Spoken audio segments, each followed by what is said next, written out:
Mr. Chairman. Kay Engineer Alcantara, habang nasa DOJ po kayo, kausap po namin si Bryce at sabi ho niya, wala daw pinalampas na proyekto sa Bulacan. Since 2019 to 2025, practically lahat substandard or under-designed o may hatian ng porsyento. Do you confirm this, Engineer Alcantara? Your Honor, yung pong tinatawag na hatian, yung po yung regular na binibigay po ng mga contractor sa buong opisina. Pero yung substandard po, wala pong ganon. Dahil po paglabas po ng amount, bahala na po yung implementing section yung nagpo-program na gumawa ng program at plano po. Okay. Ang sabi ni Bryce, and si Bryce is here naman, no, kung pwede siya magtaas ng kamay kung mali yung sinasabi ko. Ang sabi niya kanina, ino-overprice yung mga proyekto up to 30 to 50%. Doon sa overpricing, ino-overprice yan dahil naghahatian. Nabanggit nyo na po kanino napupunta yung hatian. At yung natitira sa proyekto, pag flood control, probably 30% lang yung magagamit para sa proyekto. Kung vertical or ibang proyekto, up to 50%. Tama po ba yon, Engineer? Sa inyo pong experience? Doon po sa flood control, nagre-range po yun ang matitira pong ipagagawa ay 30 to 35%. Depende na po sa sitwasyon po yun. Oo. Yung sa mga building po, I don't believe na meron pong substandard. May item lang po na nakalagay doon, let's say sa foundation, yun po yung ginagawang pantulong. Pero sa building po, sir, wala pong tinatawag na substandard. Yung lilitan yung bakal, wala pong gano'n. Yung foundation lang po ang pinagkukuhanan po dahil hindi naman po ganun kalaki ang requirements po sa... Pantulong mag-overprice? No, sir. Pantulong po dun sa proponent na kailangan po. Anong ibig sabihin nun? Yung nga po, yung sa proponent po na dinadala. So, yun yung nialakihan ninyo para yun yung pambayad nyo sa proponent? Actually, sir, yung overpricing, hindi po ganun. Kasi po meron po kaming tinatawag na CMPD po, yung Construction Materials Price Monitoring Index. We have to follow the amount. Ang sistema po rito, alam naman po ng mga planning at yung mga programmer, there will be some items na ilalagay po doon na pwedeng hindi po lahat mailagay. Let's say, embankment, pag nilagay pong 50 cubic, normally sa site po, nagiging 25 lang. Nagkakaroon po ng bawas. So saan hindi kayo... po sa price, sa item na ini-introduce lang po. Okay, so saan kayo naglalagay ng overpricing? Doon sa dami ng unit? Sa item na nilalagay po, at minsan po doon po sa length, na let's say po, micropile sa building. Mag-i-initial po kami ng program dahil wala pa pong soil investigation. Normally po, babase kami sa mga katabing soil investigation po, more or less. Let's say po, ang micropile, 8-9 meters base po sa program. Minsan po, pag nag-actual ka, kung ano lang po yung pinakamatigas na strata, doon lang po hihinto. Yun po yan, Your Honor. So in short, diyan kayo nakakatipid para meron kayong pambayad sa mga kailangan yung paghatian? Yes, Your Honor. Hindi po paghatian sa amin. Yung binibigay po ng contractor, part of it, pero yung sa proponent po ang pinoproduce po. Okay, sige. Let me simplify my question. So kailangan kayo mag-overprice ng mga proyekto. Tama, no? Your Honor, yung overprice po kasi hindi po magagawa dahil meron pong CPMD kami sinusunod po. Hindi kasi mag-match yung math eh. Almost 50 to 60% pinamimigay ninyo eh. Di ba? Sir, sa building po, tingin ko po, wala pong ganon. Okay, sa flood control. Flood control po, nagtototal po yun.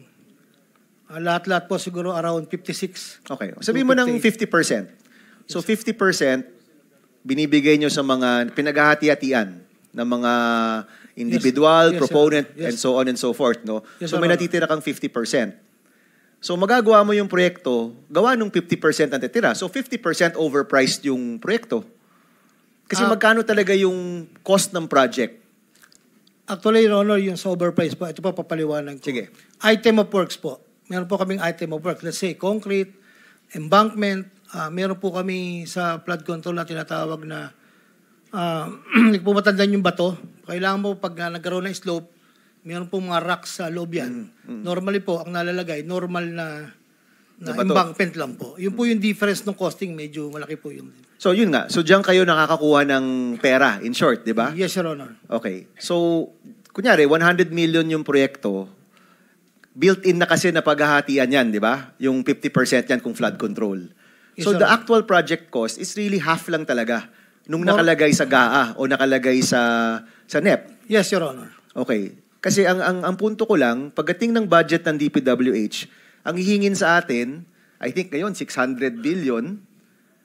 Eh kung yung computation yan, ganyan yung gamit na computation, baka dapat mas mababa yan. Hindi ba? Yes, Your Honor. Okay, so tingin mo ba yung computation ng lahat, kaparehas ng computation mo, may built-in na siya? Sa totoo lang. Yes, Your Honor. So sa tingin mo, yung DPW, kasi di ba tinanggal na tatanggalin na yung flood control. Pero yung natirang budget, sa tingin mo, Engineer Alcantara, meron pa rin diyang built-in na payola. Sa distrito po namin, makakasagot po ako. Pero Yes. other district... Sige, sa distrito mo, merong built-in. Meron pa rin pong... Nandun na? Meron po. Okay, so ibig sabihin yan, kunyari, gagawa tayo ng budget ng distrito ninyo, dapat tapisan yan ng mga 30 to 40% para tapat talaga yung project cost. Tama? Yes, Your Honor. Okay. May I interject, Senator With the Bam? permission of Senator Bam. Yeah. Engineer Alcantara, ito pong sinasabi ninyo na overpricing.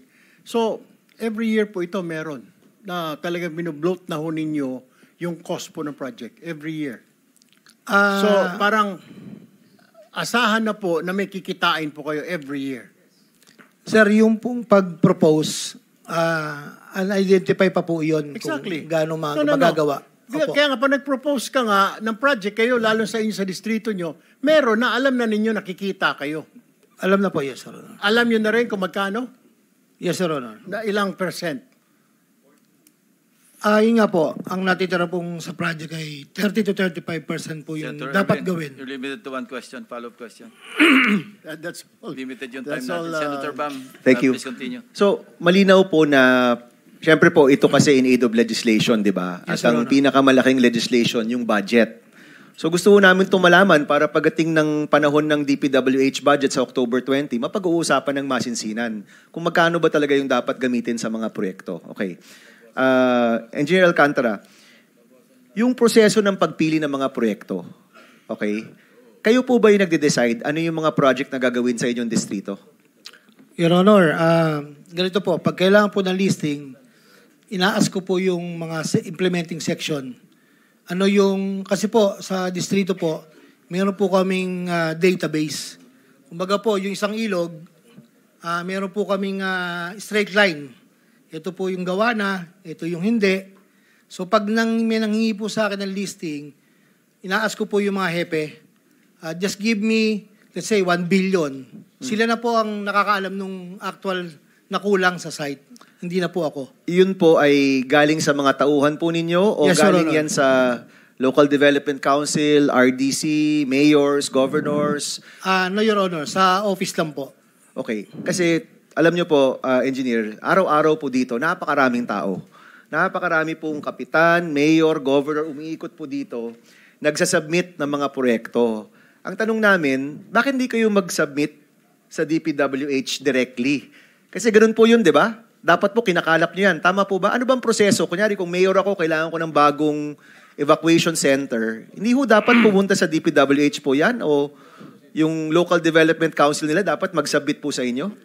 Ganito po, Your Honor. Explain ko po. Pag po budget season na po, meron po kami tinatawag na wishlist. Nanggagaling po sa amin yon. Doon po nakalagay yung request ng mga kapitan when it comes to local project po. Andyan na rin po yung gustong ipagawa ng congressman. Nakasama rin po, napakarami po niyan. Let's say, sa amin po, normally, 3 congressional district, ang proposal po namin, wishlist po, no, ay let's say 15 billion. Papasa po namin sa regional office po yan. Regional office po magko-compile. Papasa po yan sa RDC. Yun po ang prosesong alam ko.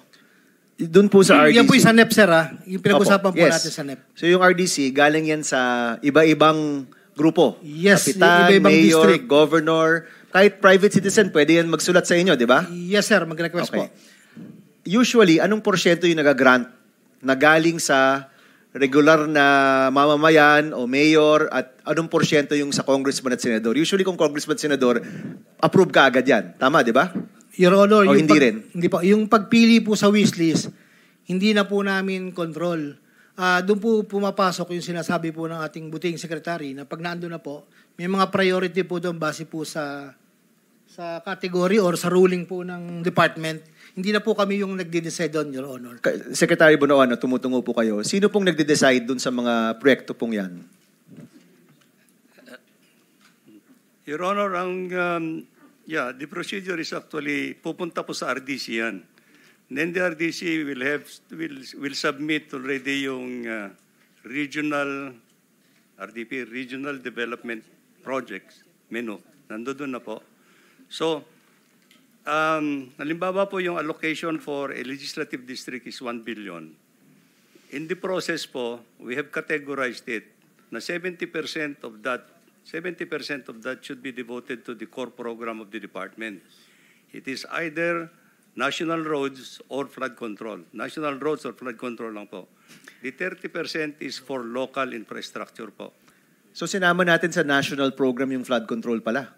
Yes po. Naka-prioritize pala Yeah, siya. because this is core program of the department po. Okay.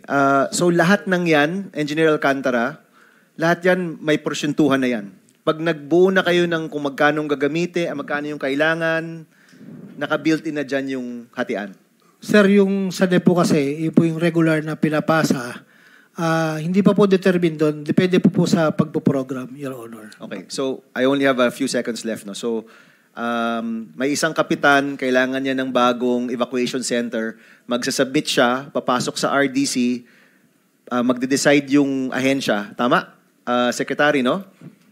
Yes po. Tama. But at the end of the day po, it will be in coordination with the